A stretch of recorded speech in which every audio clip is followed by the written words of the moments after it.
Amanda manages the Small Business Energy Advantage Program for United Illuminating and Southern Connecticut gas customers, which are subsidies of AVANGRID. The SBEA program started as a lighting retrofitting program, but it's grown into becoming a nationally recognized comprehensive energy conservation program. Amanda's been leading the program for almost 3 years out of its 20-year history. So welcome today, Amanda. Thank you so much, Heather. So welcome, everyone. Kind of intimidating following the last presenter. Thank you, Lawrence. Definitely some good stuff there. But I'm just here today to hopefully take that 42, 32, and 11% and change them all into the I'm very familiar part of the poll. So the Small Business Energy Advantage Program, as Heather said, has been around for 20 years at United Illuminating. This program is also offered by Eversource, in case you are in Eversource territory. What is SBEA and how does it relate to sustainability?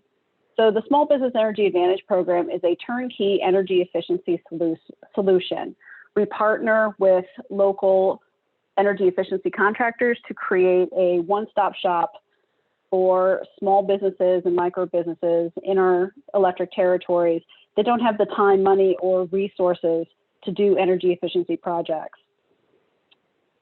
So we access the expertise of the partners that we have that are not, again, in-house with small businesses. They just don't know, right?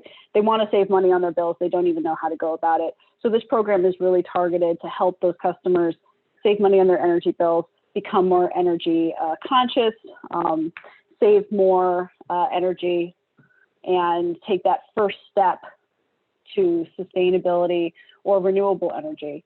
So again, if you're going towards a solar system, or you're looking at battery storage, or you're going to that first foray into renewable and sustainable energy, you should really look at energy conservation as that first step, so you can reduce your consumption of energy overall. And then this renewable or sustainable system that you're installing will be properly sized for your future usage. And if you do it backwards, then of course you have a larger system than you actually need. You're spending more money, which is not the aim of the program, and certainly not the aim of having a renewable or sustainable system. So the program offers, again, an access to a network of UI partnered energy efficiency contractors. They will come out to your business and provide a no-cost energy assessment of your facility. And the highlight of the Small Business Energy Advantage Program is that we do offer 0% financing up to $100,000 across a total of 48 months or less to those customers that qualify. And examples of technology that we can do under the Small Business Program really ranges from lighting and lighting controls, but we can also do process equipment, natural gas systems, EMS, domestic hot water. We can really go the gamut for energy conservation. So the process starts with that energy audit from a UI partner contractor. They will create a proposal, which is then reviewed and approved by United Illuminating. Once the proposal is signed, the work can begin as soon as materials are available, and a typical project has a 3 to 4 month life cycle. Now with COVID and with warehouses getting deliveries longer, 3 to 4 months might be a little more out there, but typically it's a 3 to 4 month cycle. To be eligible for the program, we are looking for an average 12-month usage below 200 kW, and we need at least 6 to 12 months of usage history so that we can verify that the savings that we are estimating are applicable to the business itself. So we don't want to overestimate savings, but we also don't want to be too conservative. We want to give a relatively good idea of what the customer can save through the program. For financing eligibility, we need at least 6 months of on-time United Illuminating payments. If the customer has natural gas from Southern Connecticut Gas as part of the project, then we also look at the Southern Connecticut Gas payment history. We do require that they are currently not on a payment plan, but this does exclude the COVID payment assistance plan. And the customer should not be on a summary or collective billing.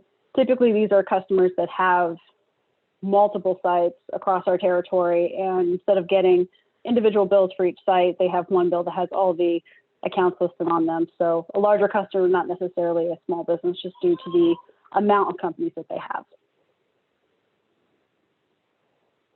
And just some discussions around landlord and tenant. So the program works with the electric account holder. The landlords who want to do projects need their tenant's agreement and vice versa. So the tenants can only manipulate the space as long as they're allowed to do so by the landlord. And then landlords who want to do work will need the buy-in of the tenant so that the contractors can actually go into the space and do the work. But United Illuminate does not get involved with that relationship. We work directly with whoever pays the electric bill. A cost share between landlord and tenant is great, but again, arranged between the landlord and the tenant. So whoever the electric account holder is the one who will get the on-bill financing. So we work directly with, again, the electric account holder. Common area meters are typically considered commercial, even if they are under a residential rate. So this applies to large apartment complexes. We can do the lobbies and the corridors, but the Small Business Energy Advantage program will not address the individual units. There are other programs available for those spaces. And then most importantly, how can you get started? So you can either call our Wise Use line at 1-877-WISE-USE. You can email us at ui.wiseuse@uinet.com. And for more information, you can go to the Small Business Energy Advantage website as part of the Energize Connecticut webpage. And with that, we can open it up to questions. I have one. Hi, Amanda. This is Eleanor with Conscious Capitalism. Are there any types of businesses that you thought you would have better uptake from in terms of this program? In other words, sort of an underrepresented segment of the small business community that you're really hoping to reach? That's actually an excellent question, Eleanor. So this year with COVID, we've spent a lot of time and energy looking at our programs because so many people have been affected across the board. And we wanted to take a new look or a fresh look at our underserved communities. And a business segment that's been identified across the board is actually micro businesses. So the Small Business Energy Advantage program, again, can go from 0 to 200 kW. And that's a huge range. We have a very large customer base, right? The small business program has the majority of the commercial customer base just due to that energy range that we use for a qualification for the program. And we're finding that micro businesses, which we are defining as 25 kW and under, have been underserved. And typically that's for a couple of reasons. One, the cost that it would take our contractors to do lead generation for those customers and the types of projects they can get from those customers, it actually doesn't even break even. They'd be spending money to do that versus actually making any kind of profit. The program itself would have to do tons and tons of MBEA projects for us to be able to claim the savings to justify the cost so that we can run a cost-effective program. And really, we determined that the current barriers that we have, the current rules and regulations that we are under for the SBEA program doesn't do a good job in targeting micro businesses, which I think, especially for COVID, everyone can agree that they have probably been hit the absolute hardest. They don't have a lot of employees. They're the ones that are there from sun up to sundown doing most of the work themselves. And they've really just been hit hard. So we have designed a pilot program that is going to launch hopefully by the end of this year that will run for about 6 to 9 months to target specifically MBEA programs and see what changes we can make to make that a no longer underserved segment, but a priority. That's really interesting and really well explained. Thank you. When you say micro businesses, though, you're not talking home-based businesses, right? Do they have to be commercial properties? They need to be under a commercial rate. So if you have a home business and you are paying into the energy efficiency fund through a commercial electric rate, then we could help your property. But if you run your business out of your house and you pay a residential rate, then you would be helped by our Home Energy Solutions program, which is somewhat similar. There's still a free energy assessment, or I should say no cost energy assessment. But the way that we handle the measures that can be done in a house versus a commercial property are a little different. But if you call Wise Use or email Wise Use, or actually if you just go to the Energize Connecticut website as shown on here, there is more information regarding the Home Energy Solutions program. Great. That's wonderful to just note that that does exist. So what are the typical size of incentives that are offered for lighting conversions? Is one question that came in. Yep. So typically, well, pre-COVID, for a standard lighting replacement job, we were doing about 25 cents per kWh, or up to 25% of the project cost. So not a huge amount of savings. And that's mostly because LED lighting, energy efficient lighting, is starting to saturate the market, more so on the residential side than the commercial side, but we are seeing the effects of LEDs being regularly available. Due to COVID, those incentives were jumped up to 40 cents per kWh, or up to 45% of the project cost. Recently, as we've been in discussions with the Department for Energy and Environmental Protection, DEEP, and with our UI and EverSource small business contractor pools, again, because of COVID, a lot of businesses have just been hit very hard. So we've recently released a distressed customer incentive, which is a flat 80% of the project cost across the board, which is the first time in the program's history. Nope. Is there anything related to updating mechanical systems to provide adequate ventilation to prevent COVID transmission? So maybe a little off to the side from what you usually discuss, but maybe you're aware. We are aware that is actually one of the topics that has been in discussion for, I want to say, at least the last 6 months.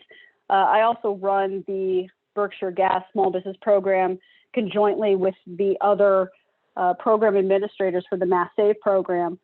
And the question does come up quite often: where does energy efficiency play a role in health and safety in the current times? The base directive of our programs are energy conservation. They are not health and safety driven. Our programs are rated on the savings that we get, the cost effectiveness of the funds that we receive from ratepayers.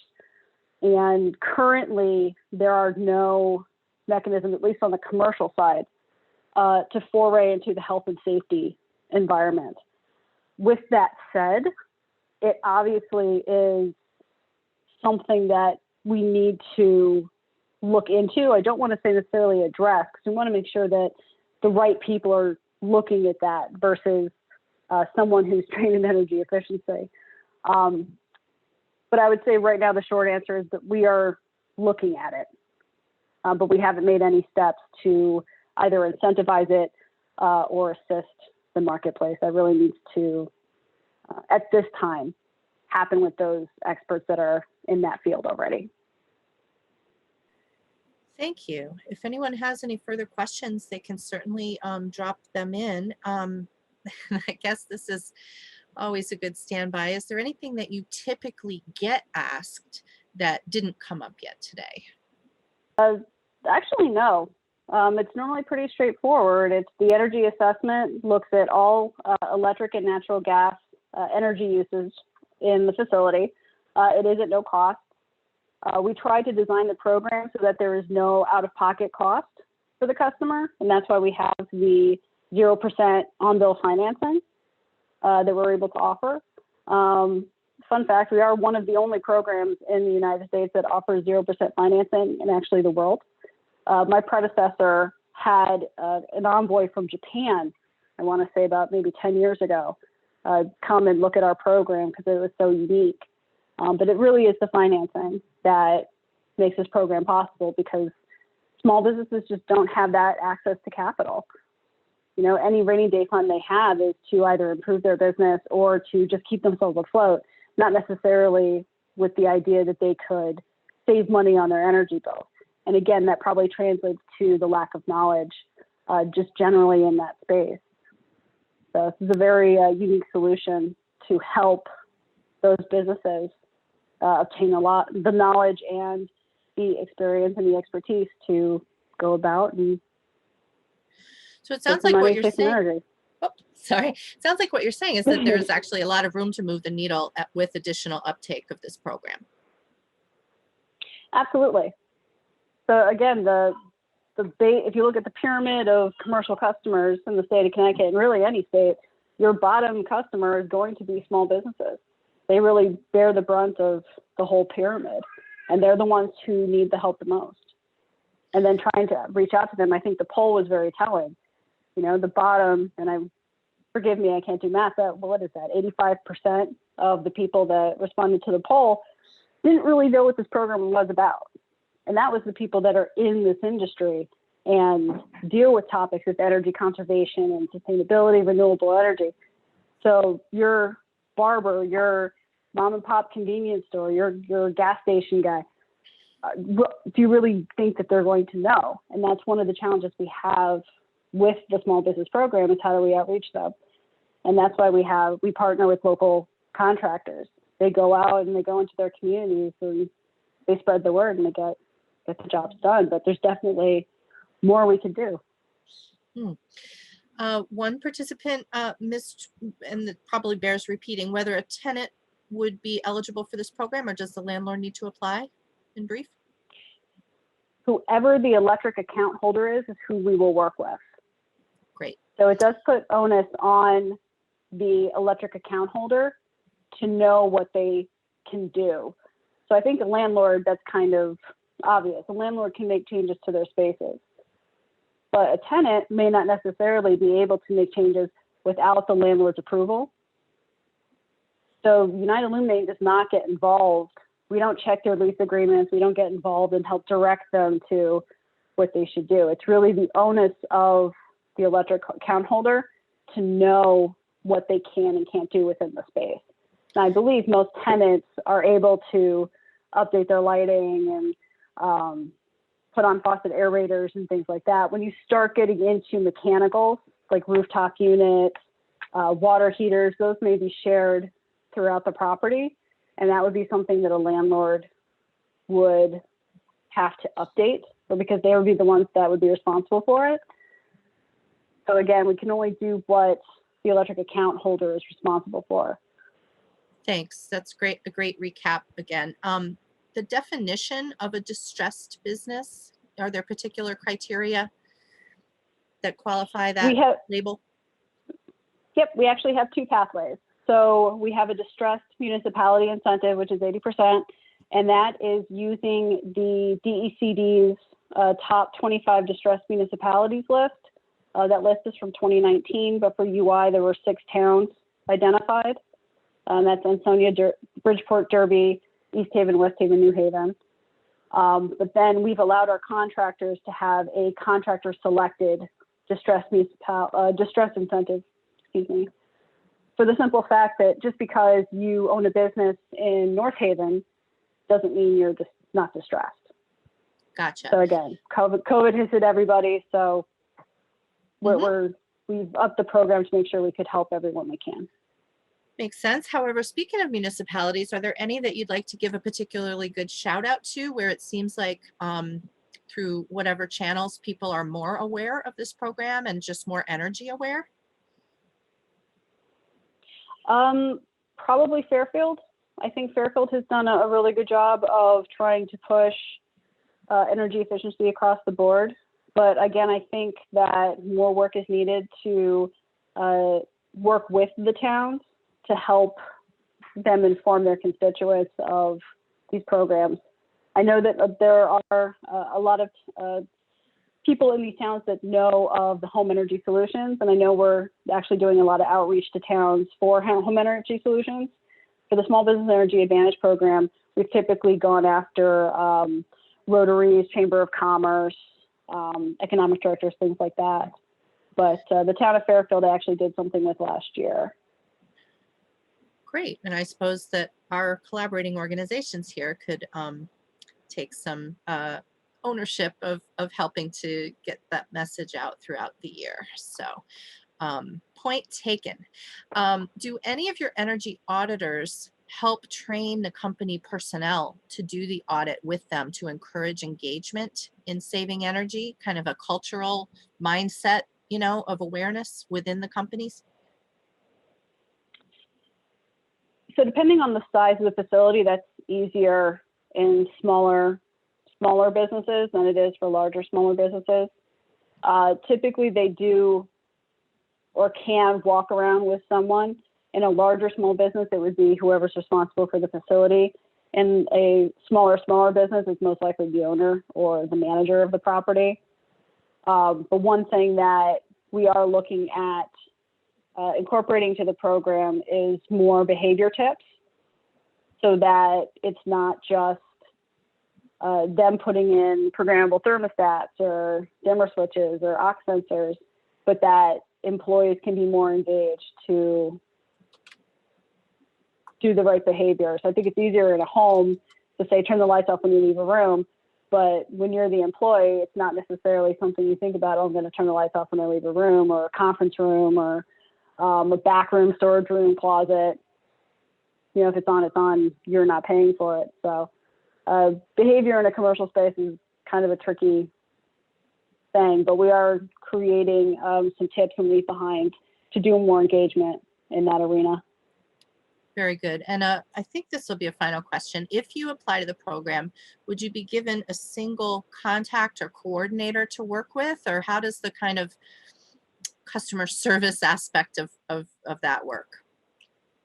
Absolutely. So once you reach out to get your energy audit, we will assign one of our UI partner contractors to work with you, and that contractor will be your one point of contact. You will not have to do any interaction with United Illuminating after that, unless you'd like to, which will always be willing to answer the phone and help you out. But your contractor will be able to assist you through the entire project from soup to nuts.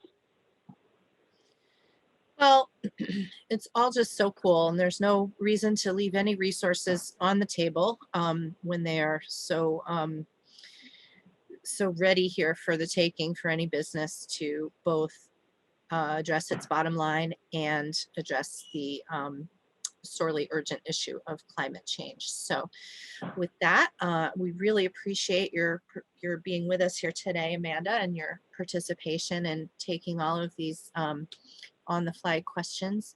And we're going to be speaking about energy through some other sessions that come up, including our 3 p.m. focus on one particular family business and how it really got employees engaged. So again, thank you so very much. You're welcome. My pleasure.